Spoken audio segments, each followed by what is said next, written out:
What if everything you think you know about the fall of Babylon is nothing more than a polished version crafted to protect the powerful who controlled its story? This is where our journey begins. In the shadows of an empire that shaped the ancient world with grandeur on the surface and brutality behind the walls, imagine walking through a city where the stones of the famous Ishtar Gate carried not only the symbols of divine protection, but also the silent marks of violence, coercion, and fear. Babylon was not just a symbol of power. It was a machine built on surveillance, punishments, and rituals, designed to keep its people obedient long before the Persians ever crossed its walls. As the empire expanded, so did its darker methods.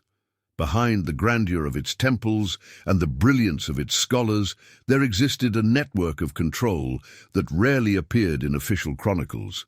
The empire's decline was not triggered solely by military failure, but by layers of cruelty etched into daily life. Babylon was a place where political enemies disappeared without a trace, where forced labor kept the city shining, and where punishment served as public reminders that dissent had a price.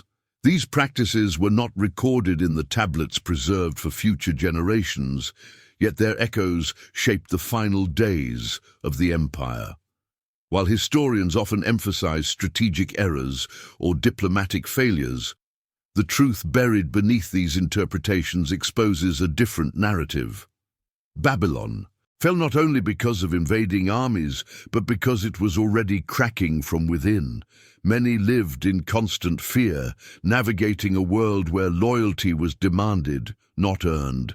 And when fear becomes the foundation of a state, collapse is no longer a distant possibility, but an inevitable consequence. What followed in the final nights before the invasion was not simply a military defeat. It was the unraveling of an entire system built on silence, control, and punishment. You may have never heard this version of events, and that is precisely why it matters. The hidden layers of Babylon's downfall reveal more about human power, cruelty, and ambition than most historical accounts dare to explore. And the more we uncover, the clearer it becomes that the greatest empires often fall not because of enemies outside, but because of rot growing at their core. What you will discover next may surprise you. Before we continue, share your thoughts in the comments and tell me what you believe was truly behind the collapse of such an iconic civilization. Your perspective helps this content reach more people, so make sure to like the video and check if you are already subscribed to the channel. Now let us move deeper into the shadows of what really happened behind Babylon's walls, where the story becomes even darker and more revealing. The deeper you move into the hidden structure of Babylon, the more you begin to see how its glory depended on a system far more ruthless than the chronicles ever dared to admit. The empire projected the image of a perfected society, where order flowed naturally from the authority of kings chosen by the gods. Yet this order was upheld by practices that operated in the shadows, sustained by a complex machinery of intimidation and calculated brutality. Babylon was a place where information was power, and controlling it was essential for survival. Every whisper, every rumor, every unexpected absence carried meaning. The state maintained an intricate network of watchers who blended into the daily life of the city, recording behaviors, reporting suspicions, and enforcing loyalty long before any official punishment was delivered. Across its massive walls and bustling streets, fear acted as an invisible force that shaped the actions of citizens. Those who held lower positions, from laborers to scribes, learned quickly that obedience was not a virtue, but a requirement. Public ceremonies, which appeared to be celebrations of the gods, often doubled as performances of dominance, reminding everyone who truly controlled the city. Behind these spectacles, interrogation chambers operated quietly under administrative buildings, and those accused of disloyalty rarely had the opportunity to speak for themselves. Many never returned at all, their disappearance explained away as necessary to protect the kingdom. Inside the palace, this environment intensified. Rival factions, ambitious officials, and families seeking influence navigated a political landscape where secrets were currency. Records suggest that those closest to the ruler lived under even greater scrutiny than ordinary citizens. A single misinterpreted gesture, a poorly timed visit, or a rumor circulating in the wrong ears could erase a lifetime of service. It was within these elite circles that paranoia spread most violently, fueled by the perpetual threat of being replaced, accused, or punished without warning. This internal climate weakened the unity of the governing class, fragmenting them with suspicion at a time when the empire desperately needed cohesion.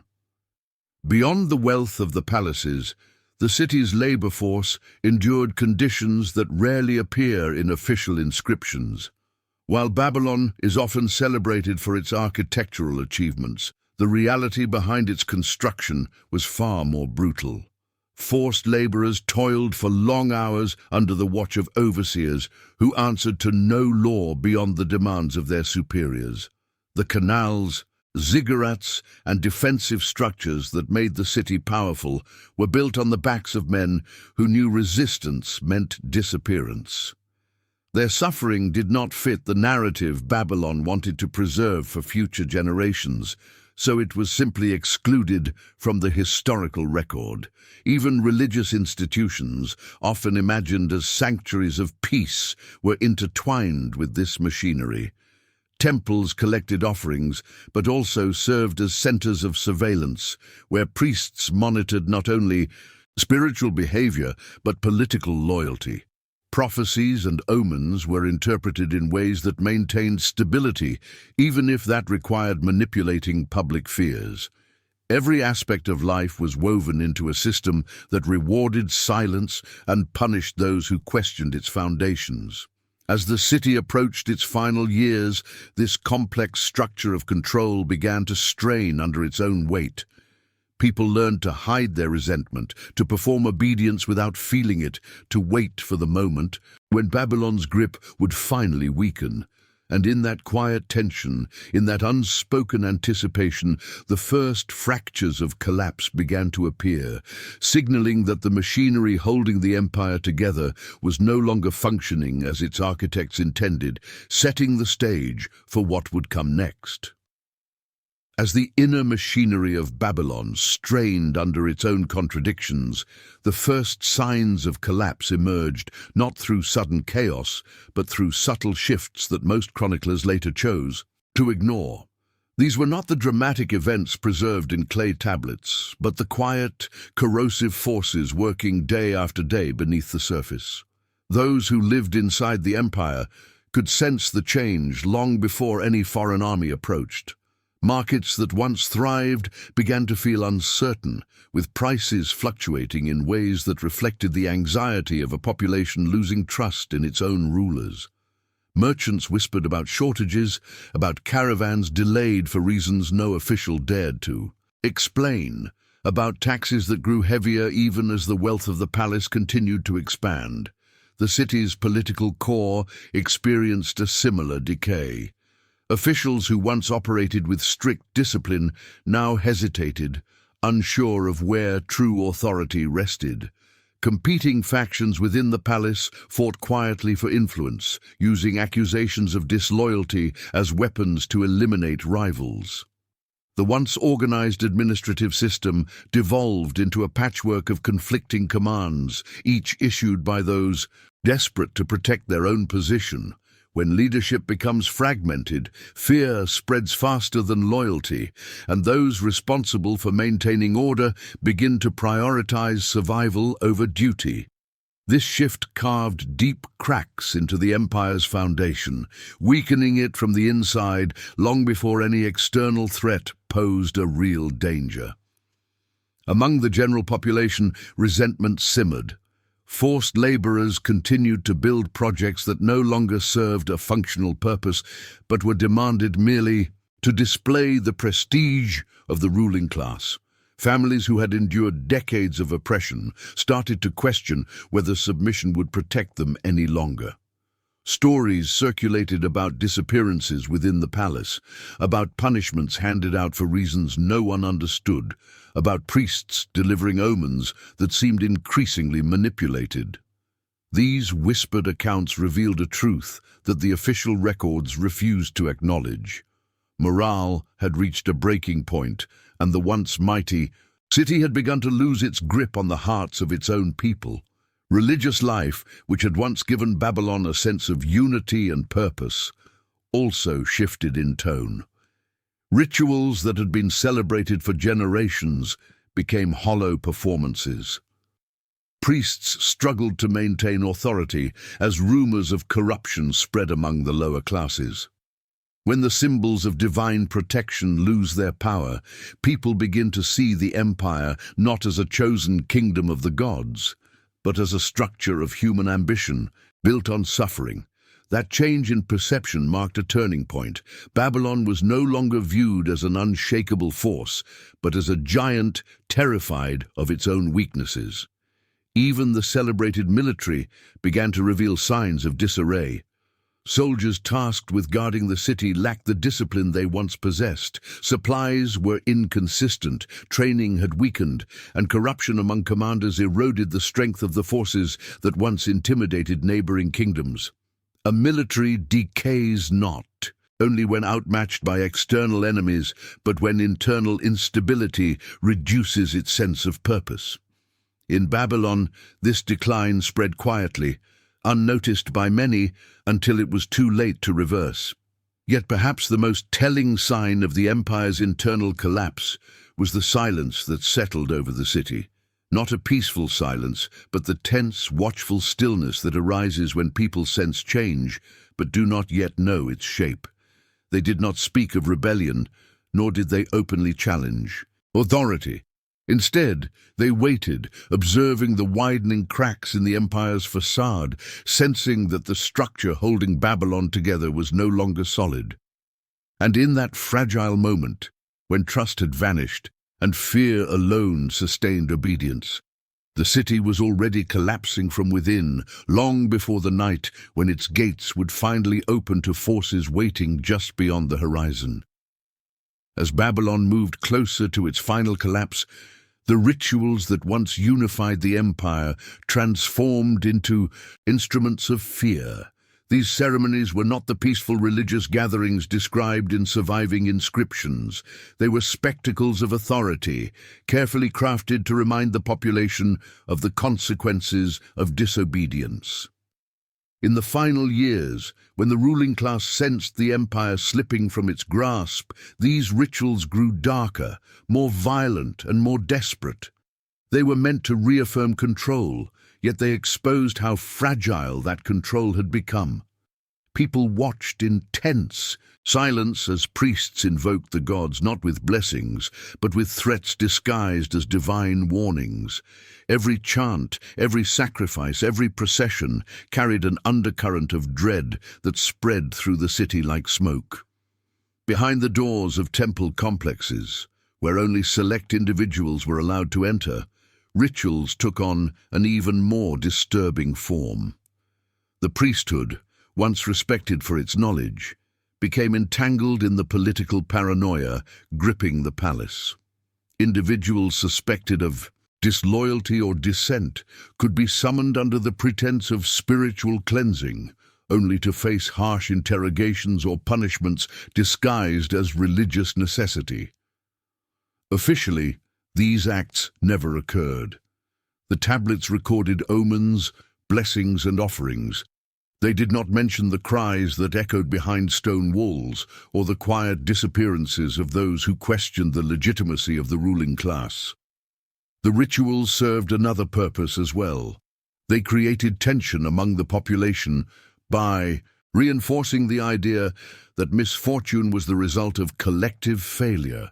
When the city faced food shortages or political instability, priests proclaimed that the gods demanded greater obedience. This tactic redirected anger away from the ruling elite and toward ordinary citizens who feared being blamed for divine displeasure.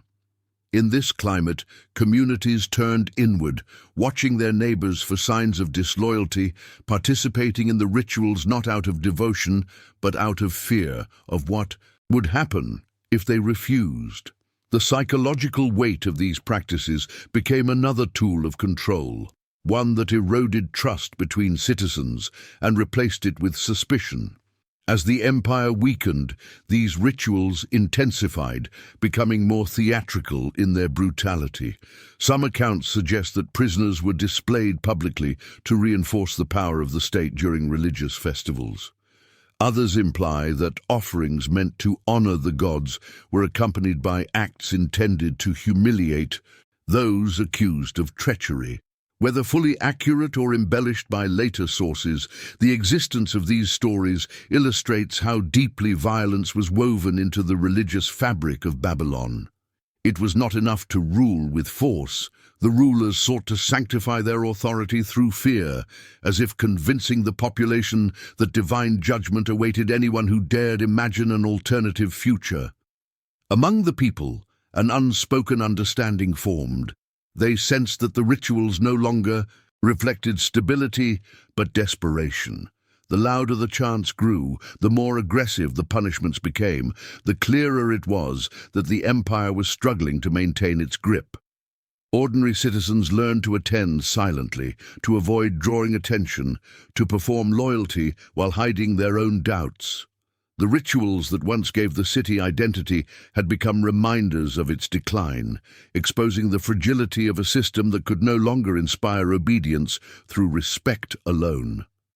And as these rituals became increasingly harsh, they set the stage for the storm that would soon break over the city, shaping the final days of an empire that tried to hide its fears behind sacred ceremonies and symbolic violence. Before we continue, tell me in the comments what you think these rituals truly reveal about the mindset of a collapsing empire. Your perspective helps shape the discussion as we move deeper into the darker layers of Babylon's final moments. The night the gates of Babylon finally yielded was not the sudden, dramatic event that later stories attempted to immortalize. It unfolded slowly, carried by a tension that had been building for months, perhaps even years. Those who lived within the city sensed that something irreversible was approaching long before foreign soldiers crossed the threshold. The atmosphere had changed. The guards who once stood confidently at their posts now moved with unease. Commanders issued conflicting orders, unsure of whom to trust. Rumors spread that shifts meant to protect the walls were being altered without explanation, leaving key areas exposed at unpredictable times. The people wandering through the streets at dusk noticed how the torches flickered strangely, how the usual rhythm of the city seemed suspended, as if Babylon itself was holding its breath. Inside the palace, the situation was even more ominous. Political factions, weakened by years of infighting, no longer coordinated their strategies. Some sought negotiations, others demanded defensive measures, and many simply withdrew to protect themselves. This disunity left the military without clear direction. Soldiers received orders that contradicted earlier commands, creating confusion that no empire could withstand during a moment of crisis. While chroniclers later credited the invaders with brilliant strategy, the truth is that Babylon's collapse was facilitated by internal fractures that made resistance impossible. A city divided from within becomes vulnerable long before an enemy reaches its walls. As the night deepened, reports circulated of guards abandoning their posts. Some did so out of fear, others because they no longer believed the leadership could protect them. A few may even have acted deliberately, driven by resentment, personal ambition, or quiet agreements that had been forming behind the scenes. Babylon, once famed for its impenetrable defenses, found itself exposed not through overwhelming force, but through the erosion of trust and loyalty. Even those who wanted to defend the city hesitated, uncertain if they were following commands issued by legitimate authority or by rivals seeking to control the last hours of the empire. Among the civilian population, confusion mingled with dread. Families locked themselves inside their homes, listening for distant sounds that might reveal what was happening beyond their doorways. Some heard whispers that the invaders were already inside the city. Others claimed the gates had been opened from within, allowing the enemy to enter silently. Whether these stories were accurate or embellished by fear, they reveal how deeply the population sensed that Babylon's fall was not the result of external power, but of internal collapse. The people understood that the city had been dying long before this night, and that what they were witnessing was merely the final unraveling. As the invaders moved through the streets, they encountered far less resistance than expected. The military positions meant to slow their advance were already compromised. Many soldiers surrendered without fighting, overwhelmed not by the enemy's strength, but by the realization that the empire they served no longer existed in any meaningful form. The rituals of control, the layers of surveillance, the mechanisms of fear that had held the city together for generations had finally broken. What remained was a hollow shell, incapable of protecting itself. And in the wandering torchlight of that night, as foreign forces advanced deeper into the heart of Babylon, something far more significant than a military defeat occurred. An entire system of power, once upheld by violence, coercion, and ritual domination, revealed its true fragility. The fall was not a single event, but the inevitable result of years of accumulated fear, corruption, and internal decay, now laid bare as the city confronted the reality it had long tried to hide. Once the walls of Babylon had been breached, and the gates lay open to the invaders, the horror that followed was not simply a matter of swords and siege engines. It was a calculated unraveling of a city that had already been weakened from within. The streets, once bustling with commerce and ceremony, became silent corridors of terror. Citizens, unsure of what awaited them, moved cautiously, keeping to the shadows while observing the advancing forces. Soldiers and administrators entering the city did not immediately resort to indiscriminate violence. Instead, they began the systematic assertion of dominance over every facet of life, testing loyalties, cataloging key figures, and identifying those whose fates could be manipulated to reinforce the invaders' control. The true carnage, the aspect of Babylon's fall often erased from historical records, lay not in the walls breached, but in the minds broken. Inside the palace, the ruling elite confronted a crisis of authority unlike any they had experienced before. Key figures who had survived, political purges and palace intrigues, now found themselves powerless against forces both internal and external. Orders that once held unquestioned weight were ignored or delayed, and advisors hesitated to act without clarity, knowing that every choice could be fatal. The perception of absolute power evaporated as fear spread faster than strategy. What remained was chaos, disguised as protocol, uncertainty dressed in the semblance of command. Even the administrators who had once maintained meticulous records now faced a paradox. How could a city governed by fear withstand the calculated scrutiny of an invading power? Babylon had relied on compliance and ritual, but now that compliance was fractured, and the rituals offered no protection. As the invaders moved from district to district, they encountered pockets of resistance, but these were isolated and poorly coordinated. The people who had once relied on the city's structures for safety now realized that those structures had been hollowed out, leaving them exposed. Families fled into courtyards and narrow alleys, only to find themselves trapped by unfamiliar tactics and overwhelming numbers. The invaders employed a methodical approach, isolating influential individuals and coercing obedience from their subordinates. The psychological effect was devastating. Those who survived the initial entry witnessed the public humiliation of leaders, the confiscation of wealth, and the enforcement of new hierarchies, instilling terror far more enduring than any single act of violence. Even as the city fell into control, the mechanisms of punishment became increasingly intricate. Citizens were assigned roles, some to labor, others to inform, and a select few were marked for public display, their suffering intended to reinforce the invaders' authority. Babylon, renowned for its engineering and intellectual achievements, now saw these same skills perverted into instruments of domination. Bridges, canals, and fortifications that had symbolized stability were transformed into tools for containment and surveillance. Every street, every building, every corner of the city was repurposed to maintain psychological pressure over its population. By the time the invaders established full dominance, the effect was complete.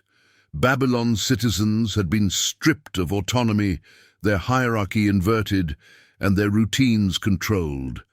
The city that once represented the pinnacle of human civilization now functioned as a stage for the demonstration of power and subjugation. What remained visible to the outside world, the grandeur of temples, the splendor of palaces, was a facade masking a population subdued not just by conquest, but by the careful exploitation of fear, obedience, and psychological collapse, revealing that the most devastating assaults were those imposed on the human spirit rather than the body. The survivors of Babylon's initial conquest soon discovered that escape did not mean safety. The invaders, having taken control of the city's gates and key points, implemented punishments designed not only to subdue, but to terrify, ensuring compliance through fear. Families were separated, prominent citizens were displayed publicly as examples, and anyone who resisted, even in small ways, faced consequences far more calculated than indiscriminate slaughter. These punishments were not acts of passion or vengeance. They were meticulously planned strategies intended to instill an understanding that the empire's authority extended beyond the battlefield into every corner of daily life. Every brick, every street, every temple became a reminder that rebellion had a price, and that even survival carried obligations enforced with unyielding precision. The nature of these extreme punishments was both physical and psychological. Reports describe citizens being forced to witness the humiliation or suffering of their neighbors, a practice designed to erode solidarity and foster suspicion. People who had once relied on communal bonds began to turn inward, questioning whom they could trust, afraid that a misstep might provoke scrutiny or even execution. Leaders, once confident in their power, were stripped of their authority and made to perform acts of submission that humiliated them in front of their own people. These calculated acts ensured that the hierarchy that had once provided structure was now inverted, leaving the empire's former elite as instruments to enforce new rules, dictated by the conquerors. Even the surviving citizens who avoided public punishment were subject to relentless control. Assigned roles in labor, oversight, or reporting, they became part of a complex system that maintained dominance without requiring constant military intervention. Fear became a self-sustaining mechanism. Families monitored one another, neighbors observed neighbors, and the smallest deviation from obedience could result in imprisonment, confiscation, or public shaming. Babylon's collapse was no longer about walls falling. It was about dismantling trust, replacing it with obedience enforced through terror. Every day, the city's inhabitants learned that survival required not strength, but compliance, and that even the act of speaking could carry lethal consequences if it challenged authority. Over time, the psychological impact deepened. Citizens were forced to reconcile their survival with witnessing atrocities committed against others, understanding that the consequences of disobedience were immediate and personal. Children observed the systematic destruction of their elders' authority, learning from an early age that any resistance could lead to unbearable suffering. Religious institutions, once considered sanctuaries, were co-opted into this machinery, transforming rituals meant to inspire faith into tools for reinforcing fear. The very culture of Babylon, its traditions, its collective memory, became an instrument to maintain dominance, turning symbols of hope into mechanisms of oppression. By the end of this phase, the city's population was physically present but mentally subdued. Authority had been redefined not through trust or respect, but through calculated terror and the precise application of punishment. Every citizen understood the stakes. Obedience was survival, dissent was death or degradation, and the legacy of their empire's power had been converted into a blueprint for psychological control that would outlast walls and armies. Take a moment and leave a comment below. How do you think the survivors endured this deliberate breakdown of their social and personal world? Share your thoughts, and let's explore together the human resilience hidden behind the fall of Babylon. As the days stretched on after Babylon's initial conquest and the imposition of extreme punishments, a new reality emerged, one in which the powerful and ambitious were quick to seize advantage. The collapse of the established hierarchy created opportunities for those who understood how to navigate fear, manipulation, and survival. Once solid alliances dissolved, and the vacuum left by fallen rulers and displaced officials became a playground for opportunists. Merchants, former administrators, and lesser officials saw openings in the disrupted economic and political structures, leveraging the chaos to consolidate wealth, influence, and protection under the new regime. The collapse of Babylon's institutions revealed not only the fragility of the city, but also the predatory instincts of those who survived the initial wave of violence. The economy itself became a battleground for control. Traders and financiers who had once operated within tightly regulated systems now exploited gaps in supply chains, hoarding grain, livestock, and precious goods, knowing that access to essentials would dictate loyalty and obedience. Contracts were rewritten under duress, debts forgiven or enforced depending on allegiance, and merchants, who adapted to the invaders' demands, flourished while others were ruined. The redistribution of wealth was not a matter of fairness or justice, it was the consequence of a system that rewarded cunning and punished hesitation. Babylon, which had long been a hub of commerce and innovation, now functioned as a theater where economic advantage was extracted through survival strategies rather than skill alone.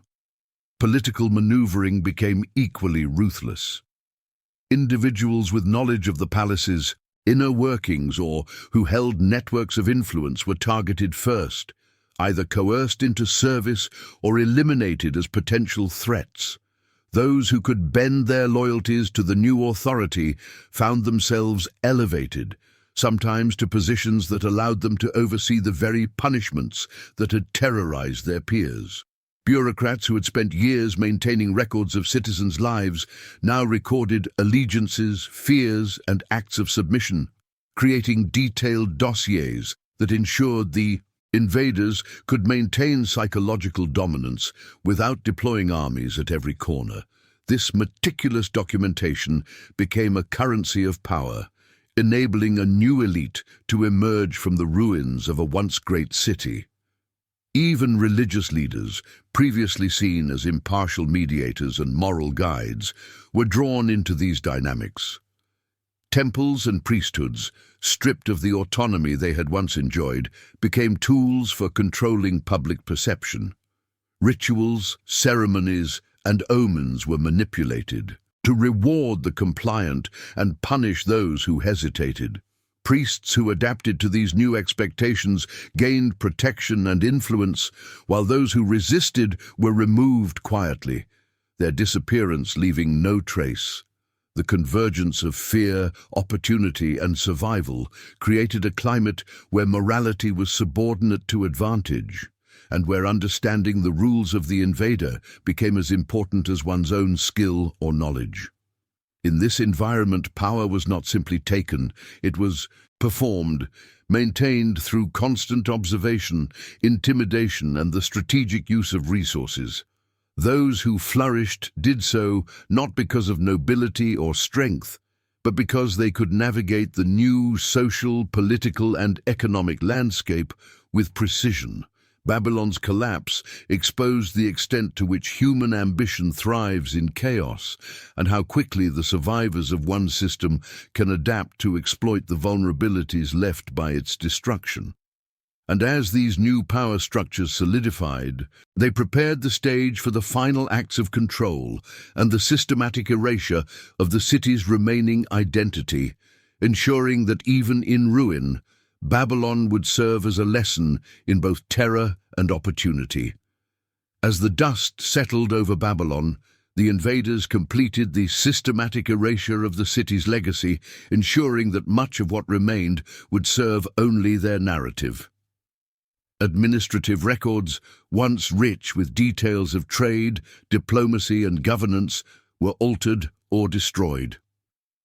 Scholars and scribes who had chronicled the empire's achievements were displaced, silenced, or co-opted to rewrite history from the perspective of the conquerors.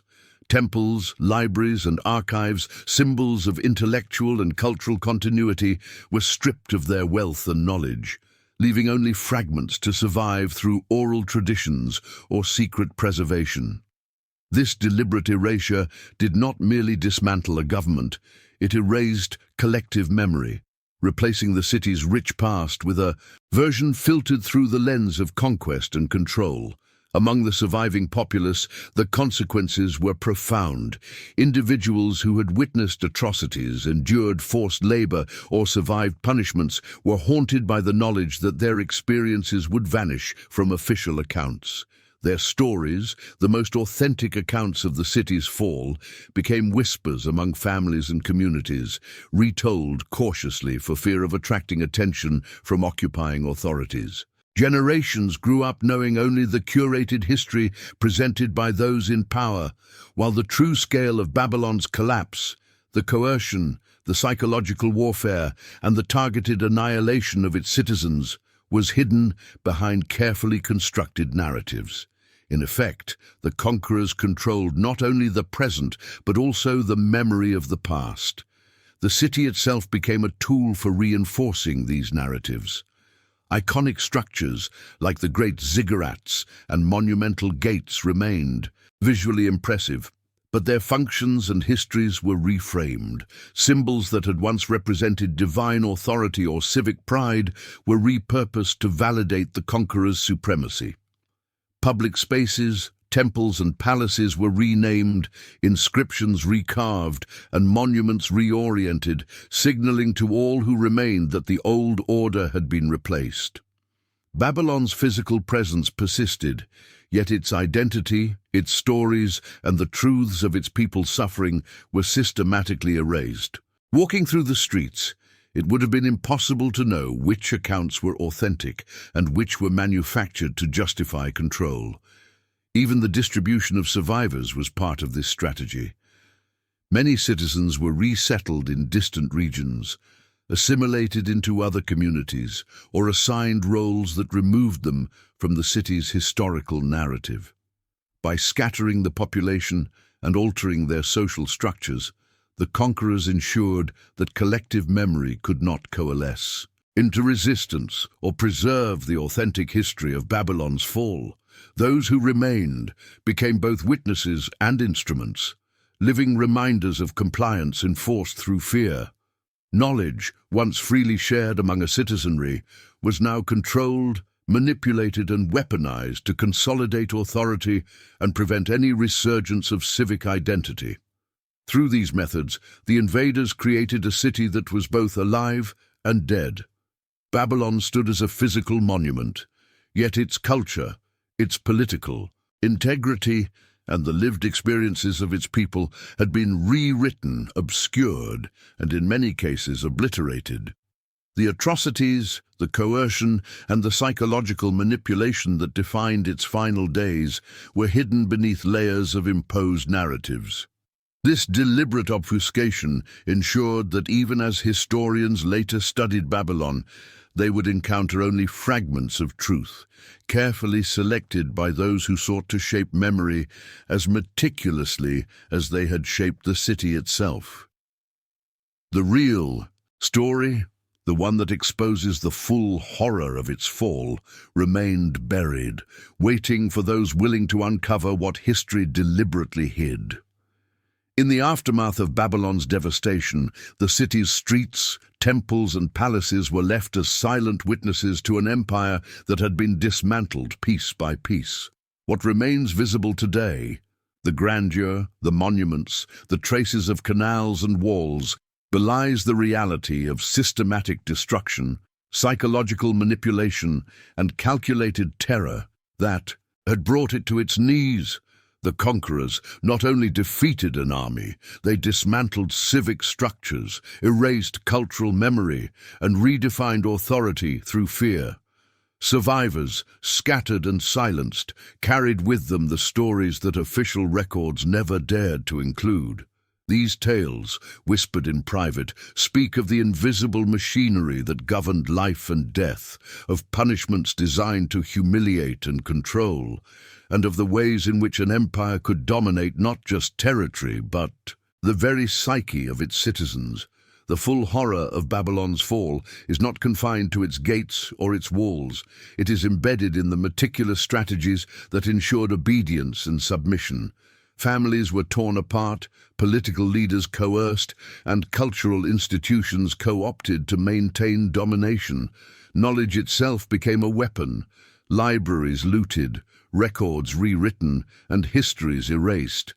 Survivors became the instruments of control, their compliance forced, their memories appropriated to serve the narrative of the conquerors. Every stone and artifact, every ritual and decree was part of a system designed to obliterate the old order while ensuring that the invaders' authority appeared natural, divinely sanctioned, and unchallengeable. Yet even in this darkness, fragments of resistance endured. Citizens preserved knowledge, rituals, and memories privately, maintaining the essence of Babylon's culture in hidden corners of homes, in whispered stories, and in acts of quiet defiance. These survivors demonstrated that while empires can conquer lands and destroy structures, they cannot fully erase human consciousness, resilience, or memory. Babylon's true story, its atrocities, hidden cruelties, and the suffering endured by its people, survives in these fragments, waiting for those willing to look beyond the surface and confront the uncomfortable truths that official histories obscure. And this is the reason we explore the hidden layers of history, to understand how power operates when left unchecked, to reveal the calculated mechanisms behind the rise and fall of empires, and to honor those whose lives were consumed, yet whose experiences remain lessons for humanity. Babylon's story is a warning that the most devastating violence is not always visible, and the most profound control is exercised through fear, manipulation, and the erasure of memory. If you made it this far, you've confronted one of the darkest truths hidden in history. Make sure to leave a comment below with the phrase, "I've seen the shadows of Babylon." Share your thoughts on what struck you the most, and let us know how the story challenges your understanding of power and survival. Don't forget to like this video if it impacted you, and check if you're subscribed to the channel to continue exploring history's hidden horrors. There's a video right here next to this one that complements what you've just seen. Click and continue with me to uncover even deeper secrets from the ancient world.